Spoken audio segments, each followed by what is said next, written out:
Welcome to the journey into one of the most haunting and controversial stories in modern history, a 28-day exorcism where the boundary between the real world and the supernatural is torn apart. This is the story of Roland Doe, a boy possessed by a dark force so terrifying that even the most experienced priests were shaken to their core. Screams, ghosts, mysterious markings on his skin, and a battle between angels and demons unfolding within a cramped room.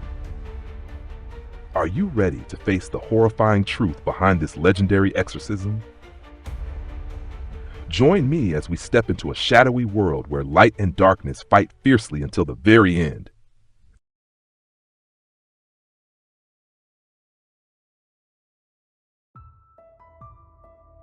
The chilling story took place in 1949, with the central figure being Roland Doe, a pseudonym used by authorities to protect the boy's true identity.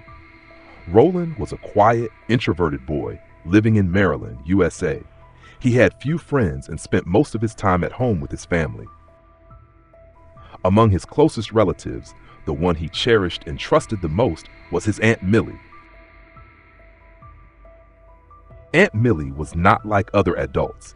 She was passionate about mysticism and had a deep belief in the spiritual world. She often spoke to Roland about spirits, different realms, and especially about how to communicate with the other side using a Ouija board, a tool commonly associated with seances. Under her guidance, Roland became familiar with the Ouija board. To a curious boy like him, it was a mysterious and captivating game. Tragedy struck when Aunt Millie died suddenly, leaving a massive void in Roland's heart. Devastated by the loss, Roland longed to feel her presence once more. In his grief and desperation, he turned to the Ouija board in an attempt to contact her spirit, an act believed to have triggered a series of strange and disturbing events. After Roland began using the Ouija board to reach out to his deceased aunt, the peaceful atmosphere in his family's home began to shift in unsettling ways. At first, the signs were subtle and easy to dismiss, but they soon escalated into terrifying and inexplicable occurrences. It began with mysterious sounds. The family heard dripping water at night, though no faucets were leaking. Then came knocks and scratches from the walls and ceiling, sometimes sounding as though something was clawing from within. Despite thorough inspections, the family couldn't identify any source for these bizarre noises. Soon, the phenomena became more physical. Objects in the house, chairs, tables, even lamps, began to move on their own, sometimes being flung violently across the room. One evening during dinner, Roland's bowl was suddenly tossed into the air without anyone touching it. The family could no longer chalk this up to coincidence, especially as the incidents became more frequent. One of the most disturbing moments came when a portrait of Jesus Christ hanging in the living room started shaking violently, as if some invisible force was trying to tear it down. This deeply alarmed the devoutly religious family, who considered the picture a sacred symbol in their home. Gradually, the strange activity began to center entirely around Roland. He started complaining that his bed shook every night.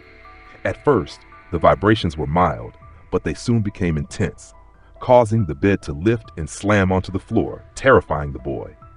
His parents witnessed the bed shaking with their own eyes, though the floor beneath was solid and undamaged. Worse still, Roland began waking up with scratch marks on his body, mostly on his back and chest, with no explanation as to how they got there. The injuries appeared during the night, and there was no evidence that Roland had caused them himself. As the intensity and frequency of these occurrences grew, the family's anxiety turned into panic. Doctors and psychologists were called in to assess Roland's mental and physical condition, but none could offer a clear diagnosis. Though some speculated the boy might be suffering a psychological breakdown due to grief, the family was confronted by events that defied any rational explanation. Eventually, they began to suspect that Roland unknowingly contacted a force beyond human understanding, something that may have entered his life through the Ouija board. And that terrifying realization was only the beginning of a long and haunting nightmare. About a month after Aunt Millie's sudden death, Roland Doe's condition grew increasingly severe and alarming. His family discovered mysterious scratch marks appearing on his skin, as if someone or something had used claws or a sharp object to carve words into his body. One of the first words to appear was Lewis. These marks often surfaced suddenly, whether Roland was asleep or sitting calmly. Whenever the letters appeared, he would groan in pain and sometimes scream as if being burned from within.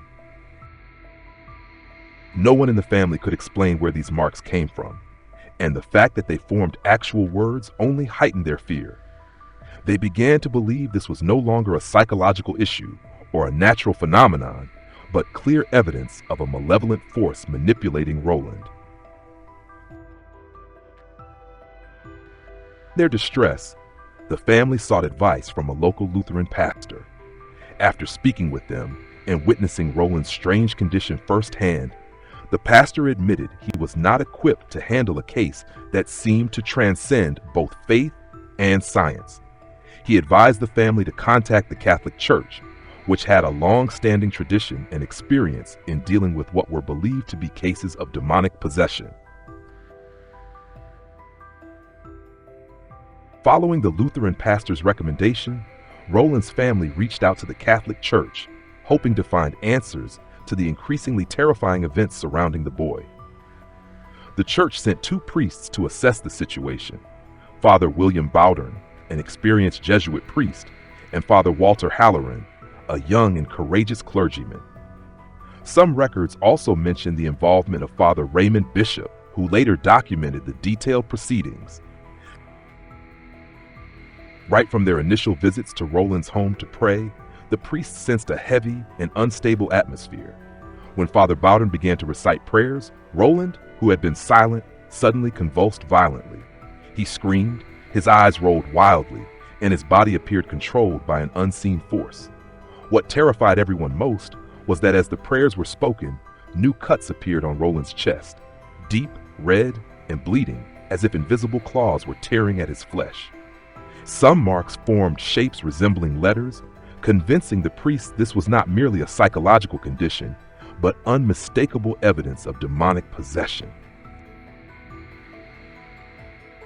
After numerous sessions of observation and prayer, Fathers Bowdern and Bishop concluded that Roland was indeed undergoing a true case of possession, something the church recognized only after very careful evaluation. Exercising caution, the 2 priests gathered sufficient evidence and prepared a detailed report, which they submitted to the Archbishop of the Archdiocese of St. Louis, requesting permission to perform an official exorcism ritual in accordance with church protocols. When the Catholic Church officially approved the request to perform the exorcism ritual, Father William Bowdern, with the assistance of Father Walter Halloran and a few others, began a grueling 28-day ordeal. During this time, the group of priests faced terrifying supernatural phenomena and manifestations beyond human understanding. From the very first days, Roland Doe was extremely violent. He screamed and cursed in multiple voices, sometimes deep and gruff like an adult male, other times shrill like a woman, even though normally he never used such language. Roland's physical strength increased unusually. He could struggle so fiercely that several adults could barely restrain his small body.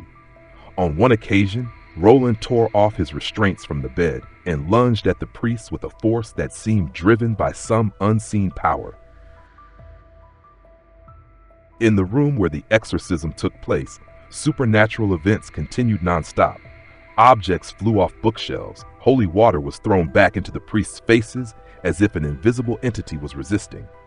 A strong smell of sulfur filled the air, making everyone nauseous and short of breath. What shocked Father Bowdern most was when Roland began to speak fluent Latin, a language he had never studied, sharply and clearly, either mocking the priests or reciting each biblical verse with sarcasm. The strange marks on Roland's body appeared more frequently over time. Once, he suddenly sat up and, as if commanded, scribbled on the wall in messy handwriting, "I am the devil." During another exorcism session, Roland shouted, "The sign will appear in 10 days." And indeed, a few days later, the priests were horrified to see the Roman numeral X, meaning 10, clearly etched into the skin of his chest, as if carved deep into his flesh. The exorcism sessions went on continuously, usually starting at night, when the phenomena were strongest and most dangerous. Roland's emotions fluctuated wildly, sometimes crying and begging, other times laughing maniacally. Every time Father Bowden recited the exorcism prayers, the boy convulsed and screamed as if burning from within.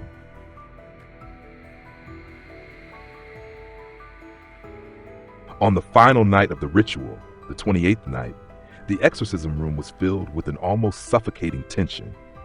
Roland lay on the bed, screaming violently, his whole body shaking uncontrollably. Suddenly, he levitated, rising about 30 to 40 centimeters above the mattress, limbs stretched out as if suspended by an invisible force. His eyes rolled back, mouth growled. Then he lunged at Father Bowden as if to attack, forcing the priest to hold him firmly.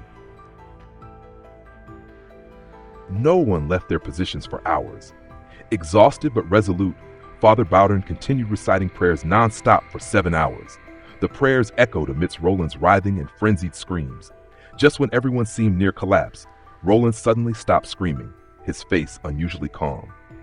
After an eerie silence, he sat up, wide-eyed, and spoke. "Michael has come. He carries the fiery sword. He has defeated the demon."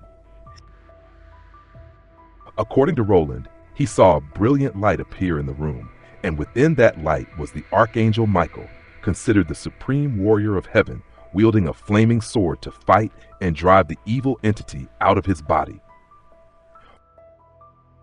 Immediately after this declaration, Roland collapsed and fell asleep peacefully. When he woke, he had no memory of the nearly month-long ordeal. The strange signs vanished, no more scratch marks, no sounds, no supernatural phenomena around him. For the priests and witnesses, this event was not only a rare exorcism case, but also a chilling testament to a direct confrontation between good and evil, between human and supernatural forces beyond scientific explanation. Following the tense and terrifying exorcism ritual, Roland Doe gradually returned to normal. All supernatural phenomena disappeared completely. No more mysterious marks, no knocking, shaking, or flying objects. Roland's mood stabilized, and he went on to live his adolescent years like a normal boy, showing no signs that the traumatic memories lingered. His family kept everything secret, hoping to leave the dark past behind and protect Roland's privacy. However, the case did not fade into obscurity. Sometime later, detailed records of the exorcism kept by Father Raymond Bishop in his diary were leaked. Although Roland's real name remained confidential, the case files circulated within the church and eventually appeared in the public domain, stirring much controversy. Many questioned the authenticity of the events, while others accepted them as undeniable proof of the existence of demons. Father William Bowden, who led the exorcism, expressed deep regret over the leak. He believed Roland deserved a peaceful life, free from public scrutiny and curiosity.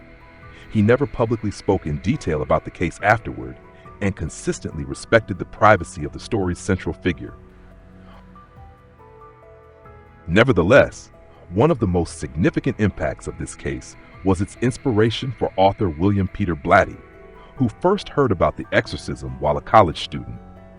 Blatty used elements from the original case to write the novel The Exorcist, 1971, later adapted into the famous 1973 horror film of the same name.